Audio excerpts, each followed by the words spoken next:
Welcome back mga karibin natin dito po sa ating munting channel Pinas News Review, kung saan re-reviewin po natin ang mga mahalagang balita dito sa Pilipinas. Mga simpleng komento sa mga issue dito sa Pinas at eto na nga mga karibin natin, grabe to. Romualdez di nakaligtas sa pasabog ni Senator Amy Marcos. Multo ng nakaraan harapang nilabas. Yan mga karibin natin ang ating alamin mula po rito sa channel ni Balitaan ng Bayan TV. Nasa description po ang full video link ng balitang ito. Subscribe na po kayo kay Balitaan ng Bayan TV. At kung bago ka pa lang at di pa po nakapag-subscribe sa ating munting channel, please don't forget to subscribe at i-click na rin po ang bell notification para updated ka po sa lahat ng ina-uploads nating reaction video. At eto na nga, sama-sama at sabay-sabay po nating pakinggan, panoorin at bigyan ng reaksyon ang balitang ito. Eto na po.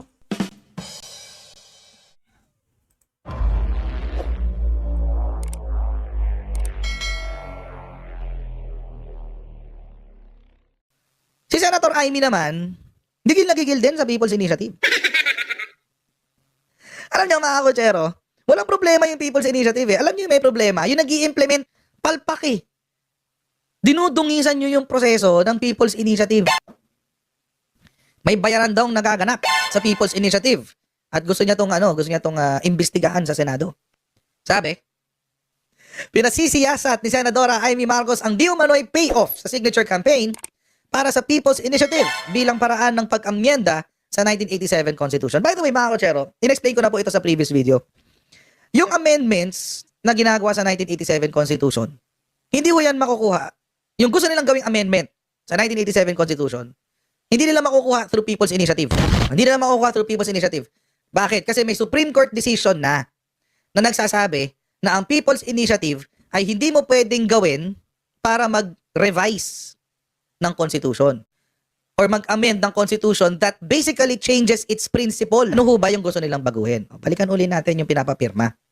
Ito ho kasi yung pinapapirma nila. Ayan. We are aware that this petition shall be filed with the Commission on Elections for the proposal to amend Article 17, Section 11 of the 1987 Constitution. Okay. Through People's Initiative. The amendment, actually hindi nga ito amendment revision ang gusto nilang gawin. So Article 17, Section 11 of the 1987 Constitution shall be as follows. Article 17. Ito yung Article 17 mga kotsero. Tungkol ho yan sa amendments and revisions. According to Section 1, any amendment to or revision of, take note ha, ang language po ng ating Constitution, very specific. Magkaiba ang amendment sa revision. Amendment to or revision of. So, very specific po siya. Pag ganyan po mga kotsero, hindi ibig sabihin na pareho sila. Ang amendment, iba po ang revision. Ang revision po mga kotsero ay kapag babaguhin mo ang buong Constitution or magbabago ka ng mga provision nito na magpapalit sa buong prinsipyo ng isang parte ng Constitution. Pag tinanggal mo yung provision ng separation of powers, o di mag-iiba na ang ating Constitution. Principle yun. Yan. Or kapag tinanggal mo yung 60-40 protectionist provisions ng ating Constitution, it will require a revision. Kasi pinapalitan mo yung prinsipyo ng ating Constitution. Ang amendment po mga kotsero, ito po kapag hindi mo babaguhin yung prinsipyo, same lang yung prinsipyo. Wala kang babaguhin. Papalitan mo lang yung wordings or grammar or whatever. O pwede na yung amendment. Ito po yung pwedeng i-People's Initiative. Ito ho yun. Ito hindi. Okay. Ngayon, ito ho yung gusto nilang mangyari sa pinapapirmahan nila. Gusto nilang baguhin yung Article 17, Section 1, Item 1, Section 1.1. Kasi ho, sa current na Constitution, hanggang dito lang yan. Hanggang dito lang yan sa kama na to. Ganyan lang yan. The Congress, upon a vote of 3/4 of all its members, doon ka lang pwede mag-amend or revise ng Constitution. Yun. Kapag ang Kongreso ay bumoto ng 3/4 ng lahat ng itnang miyembro. Pero mga kotsero, hindi yung nakasulat dito, pero ang prinsipyo po nito ay voting separately. Sabihin, magkahiwalay ang lower house, magkahiwalay ang Senate, 3/4 ng lower house, 3/4 ng upper house, which is the Senate. Yun po ang prinsipyo dyan. Bakit? Kasi mga kotsero, kapag pinagsama mo yung dalawa, ilan lang naman ang ang Senate? 24. Ilan ang Senate, ang Congress, ang lower house? 300 plus. Aanhin mo pa yung boto ng Senate kapag ganun. Walang kwenta na yon. So, ano yung revision na gusto nilang gawin? Take note, I'm using a more accurate description dito sa gusto nilang mangyari. Ang gusto nilang gawin ay revision ng Article 17. Dadagdag nila to, itong cap na all caps na yan. Ayan. So, the Congress, o pwede ka lang mag-amend o mag-revise ng Constitution kung merong vote of 3/4 of all of its members voting jointly. Pagsasamahin yung lower house at upper house. When? Kailan siya pagsasamahin?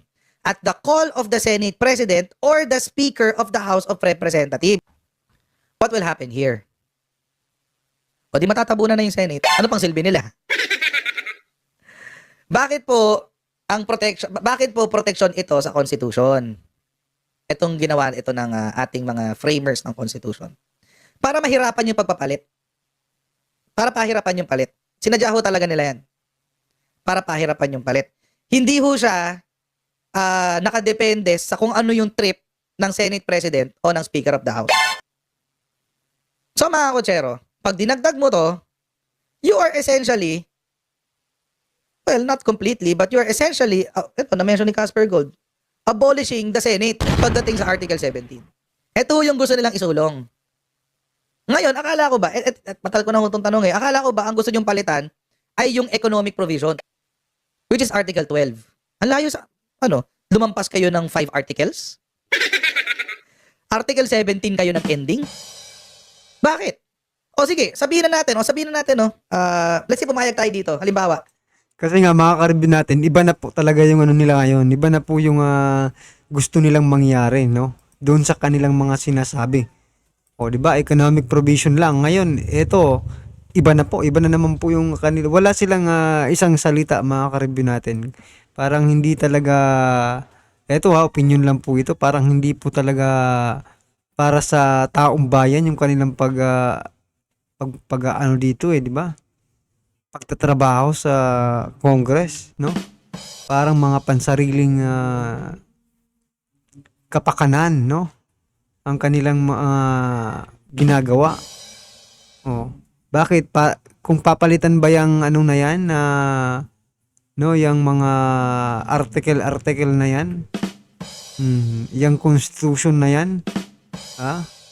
Masosolve na ba ang problema ng ating bansa? O, yun po yung tanong ng taong bayan. O, kasi wala naman pakialam ang taong bayan sa mga constitution. Ang importante po sa kanila, mga karib sa atin, no? Parang satisfied lang tayo, no? Sa ginagawa ng gobyerno, okay na yon, diba? Well, anyway, kung ganyan, yan naman po ang gusto nila na palitan, wala po tayong magagawa kasi sila naman po ang may kapangyarihan para gawin yan, no? Ang sa atin lang, mga karibin natin, dapat unahin siguro yung mga hinanaing ng taong bayan, no? O pag okay na po ang taong bayan at satisfied na po sa ginagawa ninyo, saka na po ninyo gawin yung tsa-tsa na yan, di ba? Kaso, di ba, alanganin nga magtiwala sa inyo ang taong bayan tapos yan pa yung gagawin ninyo. O, di ba? ako hindi ako payag dyan. Pero let's say, pumayag tayo dyan. Halimbawa lang. Halimbawa legit, this is legit. Tapos tinanggap ng COMELEC, tapos ayan, nagkaroon tayo ng People's Initiative ngayon. Isasama sa eleksyon yung pag-aamyenda ng Article 17. Halimbawa lang. Ang mangyayari? Do you think it will end sa economic provisions? Ano pa ang pwede nilang gawin? Term limits? Marami silang pwedeng gawin, mga kotsero. Depende sa trip nila. Ngayon, mga kotsero, again, ako po, I am pro-charter change. But do it right. Wag yung wag yung balahurain yung constitution natin. Babaguhin niyo yung babaguhin niyo yung provisions ng constitution, tapos what's next? Isipin niyo na lang, mga kotsero, sa mga mahilig, siguro mas mahilig kayo, may mga tao dito mahilig sa sasakyan, no? Mahilig sa let's say, nagmomotor o nagkokotse, habing yung magkotse o whatever. Imagine niyo na nagpalit kayo ng pyesa na hindi match doon sa engine. Mas marunong ka pa sa mekaniko mo. Hindi ko kailangan yung mekaniko. Ako na magkakabit. Let's say hindi mo alam. Wala kang alam. Go nagkabit. So, ibig sabihin, kapag gusto mo mag-amend or mag-revise ng any provision ng Constitution, ang gagawin lang, pag pumayag tayo dito ang gagawin lang ng Senate President or Speaker of the House ay magtatawag ng vote. Yun lang gagawin niya. Wala na. Bakit hindi nyo unahin yung economic provisions? Ba't hindi nyo tirahin nyo? Total naman yun ang gusto nyo baguhin eh. Ba't hindi nyo nilagay dito? Ba't hindi nyo nilagay nyo dyan? Tapos, ang pangit pa ng atake. Hindi nyo malang ini-inform yung mga tao sa ginagawa nila. May nagpaliwanag ba dito? Kasi maraming nagsasabi na ito daw ay ginagawa habang namimigay ng AIX, habang namimigay ng tupad, at namimigay ng ayuda. Hindi ka bibigyan kung hindi ka pipirma. Anong kabalbalan yun? Ito pa yung nakakatawa mga kotsero, no? Meron akong nakitang, ito. Pinakita to kahapon. Ito lang yung explanation eh. Ito lang yung explanation mga kotsero. Bago ka gumawa ng ganito, you have to inform the people first. Inform mo muna yung mga botante. Para saan to? Ano ito? Ano magiging epekto nito? Hindi pwedeng pupunta ka lang sa kanila dahil dumapit sa iyo yung mga tao, pipirma, kukuha ng ayuda, o bago ka makakuha ng ayuda, pumirma ka muna dito. Hindi pwedeng ganun. That's unconstitutional. Kasi hindi na siya people's initiative. So, totoo po yan, mga ka-review natin, no? Yan po yung sinasabi natin kanina, no? Na posibleng ganyan ang mangyari. Kapalit ng pirma mo, yun nga, no? Yung mga ayuda. Oh. Tapos ano pa yan, parang legal talaga eh. Legal na legal nilang ginagawa, pero iba pala yung, iba kasi yung hindi alam ng taong bayan, no? O, tapos pipirma lang sila. Siguro ko naman kung alam yan ng taong bayan at ipapaliwanag bago po magpirmahan, magdadalawang isip din po itong mga taong ito.